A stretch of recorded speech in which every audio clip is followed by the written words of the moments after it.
What if I told you that the roots of the psychedelic rock didn't start with The Doors or Pink Floyd, but with obscure garage bands and mind-bending studio accidents in the mid-60s? Psychedelia didn't just appear, it was sparked by rebellion, LSD-soaked poetry, and sonic experiments no one had ever dared before. Some of these songs hypnotized the masses, others were banned from radio entirely, and a few, they sounded like hallucinations come to life. One band layered reversed guitar solos over sitars before anyone else had the nerve. Another triggered a literal protest movement just by bending sound and meaning. And one song? It was inspired by a dream so strange it changed the course of music overnight. Who were these acid-drenched pioneers? And which song cracked open the gates of the psychedelic revolution? Stick around.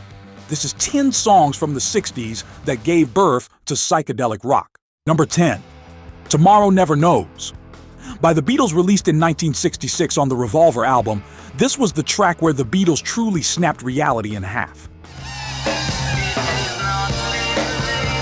John Lennon's vocals were run through a Leslie speaker, giving them a swirling, disembodied tone. Paul McCartney used tape loops pulled from avant-garde experiments. George Harrison brought in sitar drones. Ringo Starr laid down a hypnotic, circular drum beat that barely sounded human. There was no chorus, no hook, just a mantra. Turn off your mind, relax, and float downstream.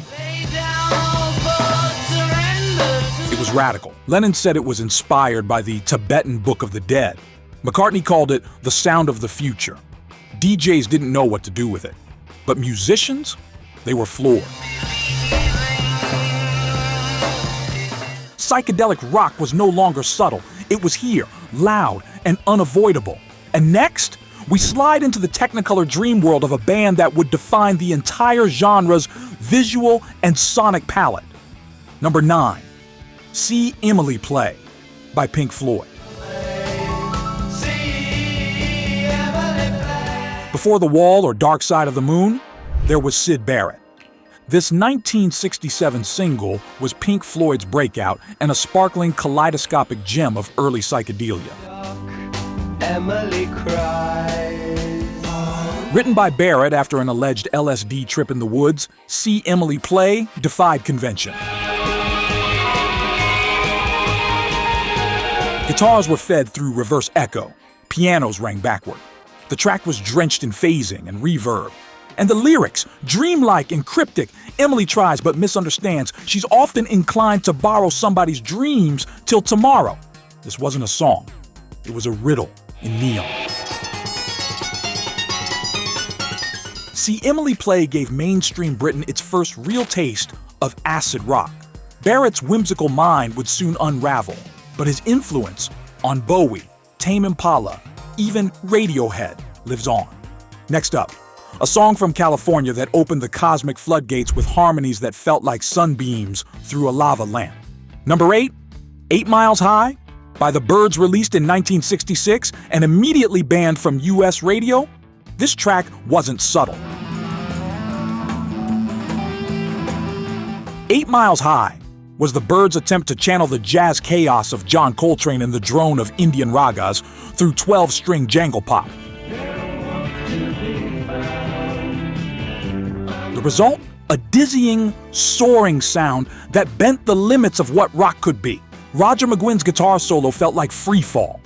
The lyrics described a plane trip to London, but many suspected it was about drugs. The FCC certainly did. It was turbulent, cerebral, strange, and undeniably influential. The band's clean-cut image melted into the psychedelic underground from this moment forward. And speaking of melting, next, we get to a song that literally melted minds when it played at sunrise on the beach. Number 7, Good Vibrations by the Beach Boys. Brian Wilson didn't just write a song, he engineered a sonic hallucination.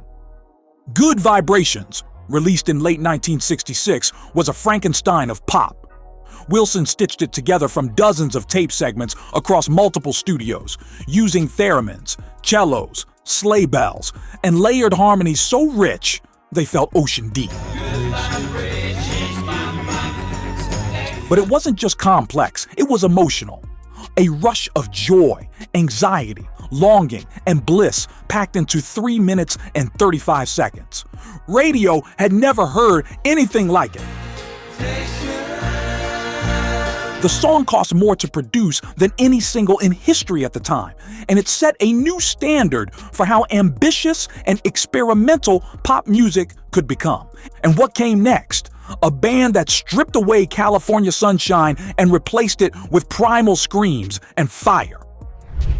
Number 6, Fire, by the Crazy World of Arthur Brown.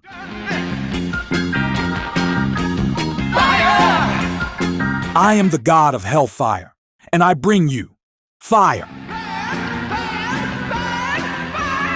That opening line alone could melt speakers. Arthur Brown didn't just flirt with psychedelia, he dove into its chaotic core. Backed by Vincent Crane's spooky organ and no guitars, Fire burned with theatrical madness.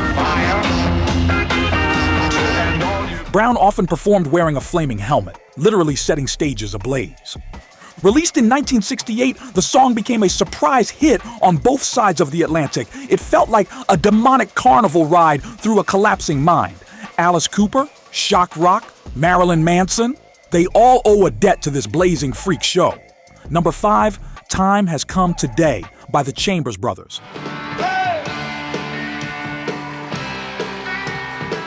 Funky, freaky, and explosive, Time Has Come Today pushed the psychedelic boundaries by fusing gospel, soul, and distorted rock into a time warp of reverb and delay. The tick-tock percussion, phased vocals, and sprawling structure turned it into a psychedelic protest anthem, one that felt like it was chasing eternity. It captured the social tension of the 60s while still feeling deeply experimental. Though the Chambers Brothers started in gospel, this track made them cult icons of the counterculture. It was Funkadelia before Parliament, and a sonic risk that paid off. Number 4, White Rabbit by Jefferson Airplane.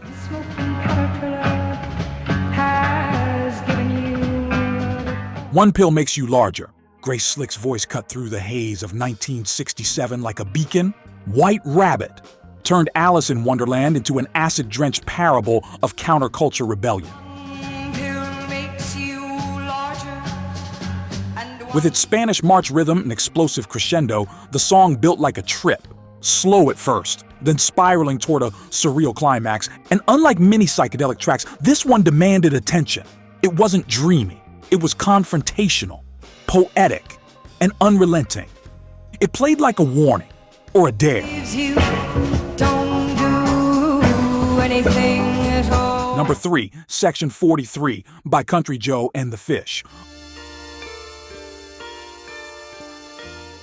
Unlike the flashier psych acts, Section 43 is a quiet storm, an instrumental journey with no lyrics, just swirling organ lines, echo-drenched guitar, and meditative pacing. It was one of the earliest recorded psychedelic instrumentals and a staple of San Francisco's underground scene. Released on Electric Music for the Mind and Body, the track showed that psychedelia didn't need volume to be transportive. It whispered where others screamed, but the effect was just as mind-bending. The next song hit like an electric exorcism. Number 2, I Had Too Much to Dream, Last Night, by the Electric Prunes. That buzzing? That's the sound of fuzz-toned heartbreak. In 1966, the Electric Prunes gave us one of the earliest commercial hits that embraced guitar effects as a core weapon. The opening tremolo pulses feel like a nightmare slowly coming into focus, and then the beat drops like a trap door. The lyrics? A bad dream about lost love. The sound? A psych meltdown with garage rock grit.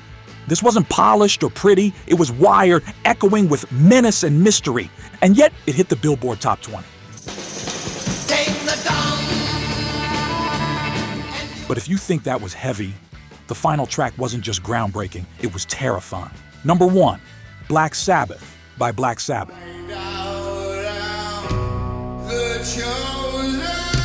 This is the song that birthed heavy metal, and it began with the sound of church bells and doom.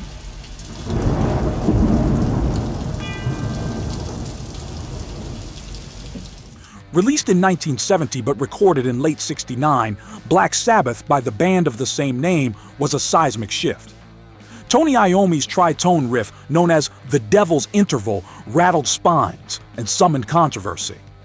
People weren't just listening, they were terrified. Ozzy's vocals wailed like a warning from another world. Rain, thunder, a crawling tempo. This wasn't psychedelic escape. It was confrontation. A sonic seance. Critics called it evil. Fans called it revolutionary. And musicians? They built entire careers chasing its shadow. This wasn't just the end of the 60s. It was the dark birth of something massive.